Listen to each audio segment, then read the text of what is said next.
জনপ্রিয় অভিনেত্রী জয়া আহসান ঢালিউডের পাশাপাশি নিয়মিত কাজ করছেন টলিউডেও, আবার বলিউডেও ওঠা বসা রয়েছে তার নিয়মিত। তবে কাজ হোক বা ব্যক্তিগত জীবন, প্রায় সময়ই আলোচনায় থাকেন এই অভিনেত্রী। এরই মধ্যে সামাজিক মাধ্যমে ভাইরাল জয়ের একটি ভিডিও। তাতে দেখা যায় গাড়িতে করে নিজের পোষা কুকুরকে কোলে নিয়ে ছুটছেন জয়া। তিনি জানান তার এবং তার পোষ্য দুজনেরই ঠান্ডা লেগেছে এবং একসাথে চিকিৎসকের কাছে যাচ্ছেন। রোববার দুপুরে ইনস্টাগ্রামে একটি ভিডিও ভাগ করে নেন জয়া আহসান। তাতে দেখা যায় তার পোষা এক দেশি কুকুরের গায়ে শীতের পোশাক। জয়া নিজেও পরে নিয়েছেন একটি কানটুপি। বোঝা যাচ্ছে জয়া ও তার পোষ্য উভয়ই ঠান্ডা সহ্য করতে পারছেন না।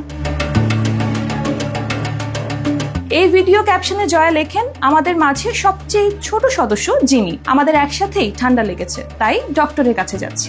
ভিডিওটি প্রকাশিত হওয়ার পর নেটিজেনরা প্রশংসায় ভরিয়ে দিয়েছেন জয়াকে। বিশেষ করে প্রাণী প্রেমীরা তার এই ভালোবাসা দেখে মুগ্ধ হয়েছেন এবং দ্রুত সুস্থতা কামনা করছেন। পাশাপাশি জয়া তার ফেসবুক পেজে 3টি পোষ্য কুকুরের ছবি শেয়ার করেছেন। তার মধ্যে দেশি কুকুরটিকে অ্যাডাপ্ট করার জন্য তাকে প্রশংসিত করা হয়।